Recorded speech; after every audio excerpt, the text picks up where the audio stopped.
Hi, I'm Alex Mullins, a program manager on the package management team in Visual Studio Team Services. Today I'd like to share with you some of the great new features we've brought to package management this year. If you write Java, native code like C or C++, or .NET code, there's something for you in this session. Visual Studio Team Services meets your team where they are, with support for languages far beyond C# and the .NET framework. We're working to ensure that you can easily create an amazing dev environment that works from code to build to package to release for all the world's most popular programming languages. If you're a Java developer, you can now easily host your Maven packages securely in VSTS. If you work in native languages like C and C++, VSTS will host your symbols, so it's easy to debug code that came from across the room or across the world. And if you're a .NET developer, you can now keep a saved copy of everything you've used from NuGet.org, so your build relies only on a single package source that's backed by an enterprise-grade SLA. Many of the features you'll see in this talk are top asks on the VSTS user voice, and I'm excited to share them with you today. So let's get down to it. In this session, we'll look at our new support for Maven packages for you Java developers, the new VSTS symbol server, and upstream sources for NuGet.org and beyond. Package management hosts your packages in VSTS and TFS right alongside your code, your builds, and all your other development artifacts. Until now, our feeds have supported NuGet and NPM packages. But as of Connect 2017, you can host your Maven packages in package management as well. So if you're a Java developer using Maven, there's never been a better time to check out package management. If you're a Gradle user, like many Android developers, rest assured that we support Gradle as well. Let's take a look. In package management, we host packages in feeds, and you can host any type of package we support, so NuGet, NPM, or now Maven packages, in the same feed. In this case, I've created a new feed for this demo, and I will connect to it so I can publish a Maven package. When you open the Connect to Feed dialog, you'll see there's a set of options on the left. In this case, I'll select Maven. The dialog will walk you through all the steps needed to get authentication and connection to your feed set up on your dev machine. So let's do that now. I'll first generate a set of credentials, and I'll add those into my Maven profile settings.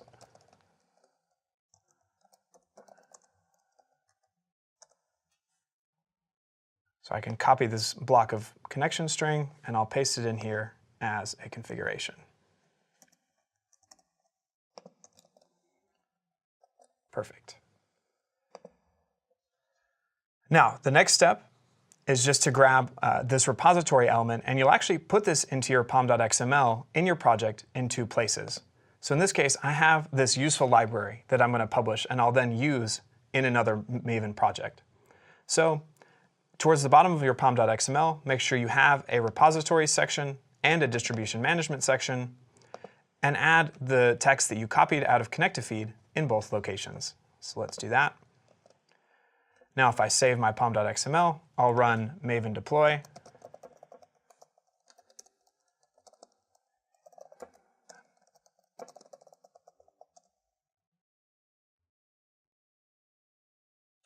And now if I return to my feed, go and refresh the page, you'll see our new useful lib that was published.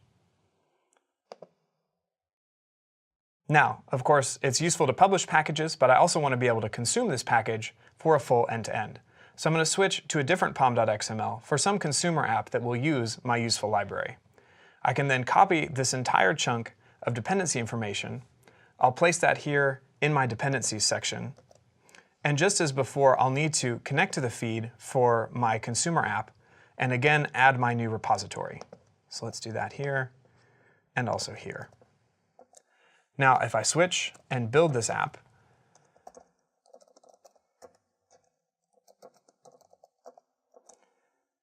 you'll see that we're able to restore the useful lib package and do a successful build. Support for Maven packages is generally available. If you've already installed package management, just open the Connect to Feed dialog like you saw in the demo and use the instructions there to connect your Maven client to the feed and start publishing packages. Support for Maven is included in your package management license or your Visual Studio Enterprise subscription. Now, let's talk about symbols. Many of you, 677 of you, according to our user voice, have asked for VSTS and TFS to act as a symbol server, so you can enable teams across your organization to easily debug code, especially code in native languages like C and C++. And I'm pleased to announce that we heard your ask, and we've added a symbol server to VSTS. If you're not familiar with symbols, they're the files that are output next to your builds, generally with a PDB extension.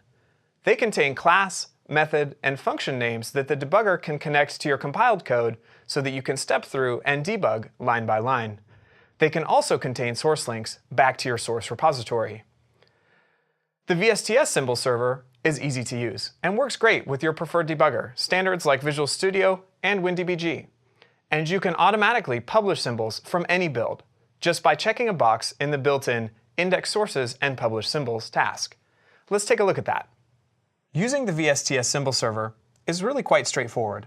There's two steps. You'll need to publish symbols, which is usually done from a build, and then consume those symbols through a debugger like Visual Studio. So let's start with a build. Here you can see I have a pretty simple Visual Studio build. This is building some C++ code. And you'll notice that I already have the Index Sources and Publish Symbols task. You likely have it too if you created your build from one of our build templates. If not, you can find it here in the catalog. Now, to use the symbol server while it's in public preview, you want to update your task to version 2.*, which you can see is in preview. And then ensure that the Publish Symbols checkbox is checked. Then just run your build again, and this will publish symbols, any symbols that are found, to the symbol server. Now, to use those symbols, you'll come to your debugger. In this case, I'll use Visual Studio. And in the symbol server settings, so I'll search for symbol up here in Quick Access. I can click this new VSTS symbol server location button, and it'll automatically detect all of the VSTS accounts that I have access to. So with one click, I can find my account. I'll wait for it to populate, and then I can click Connect, and I'll be set up to use symbols that have come from this account. Now I'm able to debug any application that's published symbols via the build step. Symbol Server for VSTS is now in public preview as part of the Package Management extension. If you've already installed Package Management, just open the Preview Features panel. It's under your profile picture. Select For This Account from the drop-down and toggle the Symbol Server feature on. If you haven't installed Package Management, do that first, and you'll find a link at the end of this video. Because Symbol Server is part of Package Management, it's included in the Package Management license. You'll need a license for each user that consumes symbols. Now, let's move on to upstream sources. Many of you have asked for a way to save packages from public sources like NuGet.org, so you can rely only on VSTS or your TFS server to have all the packages that you need for your builds. In VSTS, we think of any package source outside your primary product feed as an upstream source for your feed. By adding upstream sources to your feed, you can ensure that all the packages you use and all the packages you produce live together in one place. You can also increase the reliability of your builds by reducing the number of external sources that each build run needs to retrieve packages from. Now, we've supported upstreams for npm.js since the launch of npm support last year, but we haven't had anything for NuGet.org. It's been a long time coming, and I'm really pleased to announce that the NuGet.org upstream source is launching in public preview here at Connect. We'll also continue to invest in 2018, starting first with an update to the npm.js upstream to provide guaranteed caching of every package you use. And we'll then move to enable upstreams between any feed in your VSTS account. Now, let's take a look at the NuGet.org upstream. To use the new NuGet.org upstream source while it's in public preview, you'll need to create a new feed. In this case, I'll create a Connect feed, and you can see that by default it's enabled to use packages from public sources, which includes both NuGet.org and npm.js. So if I create this feed, I can now, instead of uploading a first package, connect to this feed and install a package that came from NuGet.org. So I'll copy this URL and then move to Visual Studio.